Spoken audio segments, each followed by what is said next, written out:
बिस्मिल्लाहिर्रहमानिर्रहीम। अस्सलाम वालेकुम नाज़रीन। ज़ुबैर अली खान अपने डिजिटल प्लेटफॉर्म पर आपको खुशामदीद कहता है। निगरान वज़ीर-ए-आज़म के इंतखाब में एक बार फिर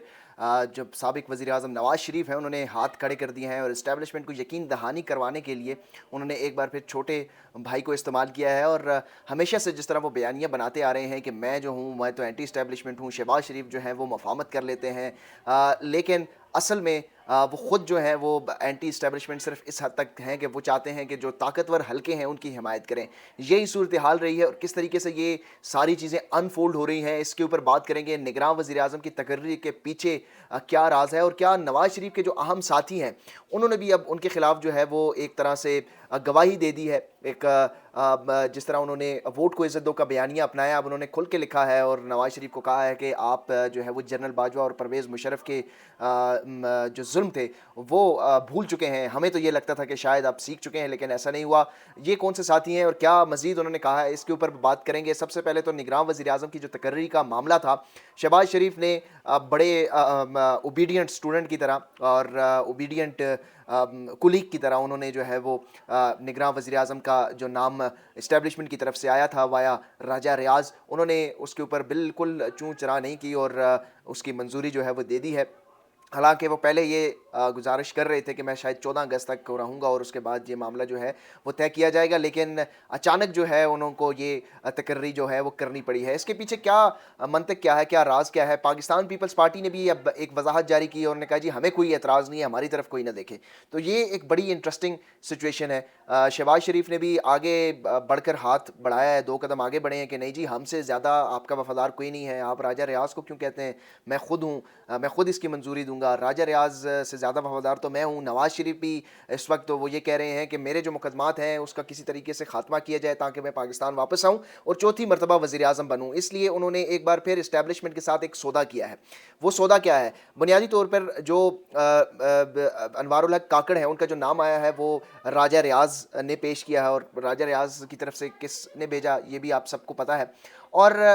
ये मामला जो है वो पार्लिमानी कमेटी जाता और पार्लिमानी कमेटी के बाद फिर ये इलेक्शन कमीशन के थ्रू जाता। तो इलेक्शन कमीशन से भी, इलेक्शन कमीशन में भी जो बैठे हुए हैं वो भी राजा रियाज़ वर्जन 2 हैं। उनको भी पता था कि जो उधर से नाम आएगा तो वो ही मंजूरी उसकी ही देनी पड़ेगी। तो बजाय इलेक्शन कमीशन के पास या इलेक्शन कमीशन ये फ़रीज़ा सरअंजाम दे, हम खुद क्यों पहल करके ये फ़रीज़ा जो है वो सरअंजाम क्यों ना दें। तो शहबाज शरीफ ने बड़े चुप करके बड़ी अच्छी स्ट्रेटजी उन्होंने खेली है कि मामला अगर इलेक्शन कमीशन के पास जाएगा तो हमारे लिए तो फिर कोई आसानियाँ है नहीं, मुश्किलात ही मुश्किलात हैं। और नवाज़ शरीफ ने भी एक बार फिर भांप लिया है इस सारी सूरत हाल को कि अगर हम यहाँ पर रुकावट डालते हैं तो मंजूरी तो वही होनी है क्योंकि मामला इलेक्शन कमीशन के पास जाना है। तो ज़रूरत बेहतर यही है कि हम इस वक्त मंजूरी दे दें और जो हमारे मुतालबात हैं अच्छे ताल्लुकात रखने की बुनियाद पर अपने मुतालबात को मनवाया जाए। आसिफ अली ज़रदारी जो कि बड़े लॉबिंग कर रहे थे जलील अब्बास जिलानी की के लिए और मुख्तलिफ और भी उनके नाम थे, उनके लिए वो लॉबिंग कर रहे थे, लेकिन वो लॉबिंग भी कामयाब नहीं हुई। और एक ऐसा नाम आया है जो कि ये दोनों जो सियासी जमातें हैं, बड़ी सियासी जमातें, इनकी मर्ज़ी से नहीं आया, पाकिस्तान तहरीक इंसाफ की भी मर्ज़ी से नहीं आया, लेकिन ये जिनकी मर्ज़ी से आया है उनकी खुशनुदी हासिल करने के लिए इस वक्त सारी जमातें जो हैं वो बढ़ चढ़ कर हिस्सा ले रही हैं और सब निगरान वज़ीर-ए-आज़म की जो तकर्री है उसको ऑन बोर्ड करके और उसको कह रही हैं, उसको वेलकम कर रही हैं और भरपूर ताउन की भी यकीन दहानी करवा रही हैं। पीपल्स पार्टी के हवाले से खबरें गर्दिश कर रही थी कि वो इस मामले पर नाला हैं, नाराज़ हैं, उनसे कोई मुशावरत नहीं हुई, लेकिन पाकिस्तान पीपल्स पार्टी ने भी फ़ौरन जो है वो एक वजाहत जारी की है और कहा है कि जी नहीं हमें तो बिल्कुल कबूल है डॉक्टर अनवारुल हक काकड़। तो इस वक्त सारी सूरत हाल जो है वो ताकतवर हलकों की हमायत हासिल करने के लिए सर धड़ की बाजी लगाई जा रही है। नवाज़ शरीफ भी जो हैं उन्होंने भी शहबाज शरीफ को यही कहा है कि बेहतर यही है कि इलेक्शन कमीशन के पास ये मामला जाए तो ख़ुद ही आप अपने ताल्लुकात बेहतर करके और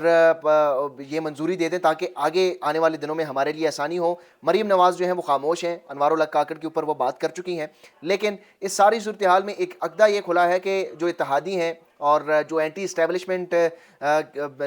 बयानियाँ अपनाने के बाद नवाज़ शरीफ के साथ इकट्ठे हुए थे, जिनमें अख्तर मेंगल भी हैं और इस वक्त इसके अलावा महमूद खान अचकज़ई भी हैं और भी बहुत सारे लोग हैं जो उनके साथ सिर्फ इस बुनियाद पर इकट्ठे हो गए थे कि वो वोट को इज़्ज़त दो का नारा लेके चले थे। तो अब वो खुलकर सामने आ गए हैं। अख्तर मेंगल ने एक ख़त भी लिखा है नवाज़ शरीफ को और उन्होंने उस ख़त का जो मतन है वो अपने ट्विटर अकाउंट पर भी शेयर किया है। वो आपको सुनाते हैं। वो कहते हैं जी मोहतरम जनाब मियाँ मोहम्मद नवाज़ शरीफ साहब, उम्मीद है आप बिमा अहल खाना खैरियत से होंगे। میرے آج کا میسج گزشتہ میسج یعنی جو کہ 22 جولائی 2022 کو کیا تھا اس کا تسلسل ہے، کیونکہ جن مسائل کا ذکر میں نے پہلے کیا تھا کاش کہ ان میں کمی آتی، لیکن حسب روایت ان میں اضافہ ہوتا گیا ہے۔ اس کا الزام کسی اور پر ڈالنے کے بجائے ہم اپنی شومئی قسمت کو ہی ٹھہرائیں تو بہتر ہوگا۔ وہی بلوچستان، وہی جبری گمشدگیاں، سیاسی حل کے بجائے بندوق سے مسئلے کی حل کی کوشش، سیاستدانوں کے بجائے اسٹیبلشمنٹ کی طرف سے آس لگانا یا ان کی مشاورت سے مسئلے کا حل تلاش کرنا۔ میاں صاحب ہم پر جو گزری یا گزر رہی ہے وہ ہماری قسمت، انہوں نے لکھا کہ میاں صاحب جو ہم پر گزر رہی ہے وہ تو ہماری قسمت ہے، لیکن حیرانگی اس بات پہ ہے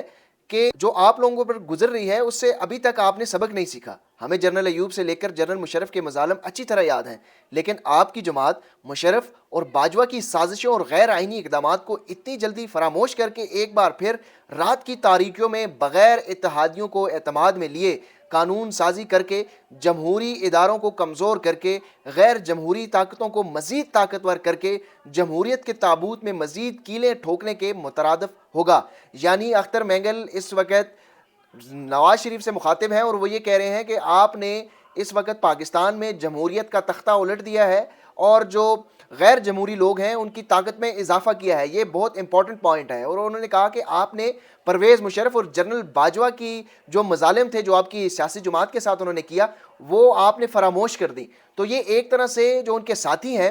وہ نواز شریف کے اینٹی اسٹیبلشمنٹ بیانیہ کا کچا چھٹا جو ہے وہ کھول رہے ہیں، اور وہ یہ کہہ رہے ہیں کہ اس کے علاوہ بھی انہوں نے کچھ باتیں کی ہیں، اور انہوں نے ایک پیغام بھی دیا ہے۔ انہوں نے کہا جی CCI یعنی مشترکہ مفادات کونسل کی جو میٹنگ ہوئی تھی اس میں بلوچستان کی آبادی 73 لاکھ کم کر دی گئی ہے، اور یہ پیغام دینے کی کوشش کی جا رہی ہے کہ کسی بھی اہم فیصلوں میں اتحادیوں کو اعتماد میں لیے بغیر فیصلہ کرنا بد اعتمادی ہی کو دوام بخشے گی۔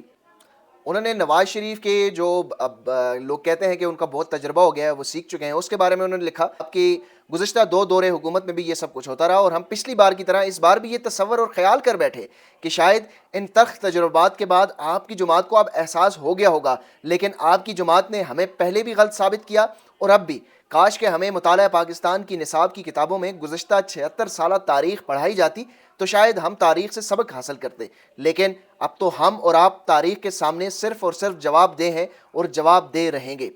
انہوں نے ایک اور شکوہ کیا ہے، اور شکوہ کرتے ہوئے جو نگراں وزیر اعظم کی تقرری ہے، جس طرح میں نے ویلاگ کے ابتدا میں بتایا کہ کس طریقے سے یہ ساری سودا بازی ہوئی ہے، تو اس کا اشارہ انہوں نے یہاں پر دیا ہے، اور انہوں نے کہا کہ آج وزیر اعظم کے ایسے شخص کی نامزدگی جس کے بعد بحیثیت وزیر اعظم ہمارے لیے نہ کہ سیاست کے دروازے بند کر لیے گئے بلکہ آپ کے اس طرح کے فیصلوں نے ہمیں اور آپ میں مزید دوریاں پیدا کر دی ہیں۔ یعنی اختر مینگل نے سابق وزیر اعظم نواز شریف کو کہہ دیا ہے کہ آپ جو ووٹ کو عزت دو کا نعرہ لے کے چل رہے تھے اس کا اب اختتام ہو گیا ہے، اور ہم اس معاملے میں آپ کے ساتھ اب مزید نہیں چل سکتے۔ تو اتحادیوں میں پھوٹ پڑ چکی ہے، پاکستان پیپلز پارٹی آلریڈی اسٹیبلشمنٹ کی حمایت حاصل کرنے کی کوشش کر رہی ہے۔ نواز شریف نے شہباز شریف کے ذریعے یہ فیصلہ کروا کر ثابت کرنے کی کوشش کی ہے کہ ہم اچھے بچے ہیں، ہماری ہی سپورٹ جاری رکھیں اور انتخابات سے پہلے ہمارے جو مقدمات ہیں وہ ختم کیے جائیں، اور ہماری اقتدار تک کے جو راستے ہیں اس میں تمام ہرڈلز جو ہیں ان کو ختم کیا جائے۔ تو یہ نواز شریف کے ووٹ کو عزت دو کا بیانیہ تھا، جس کا آج ڈراپ سین مکمل ہو چکا ہے۔ اس ویلاگ پر اپنا فیڈ بیک مجھے ضرور دیجیے گا۔ مجھے دیجیے اجازت، اللہ حافظ۔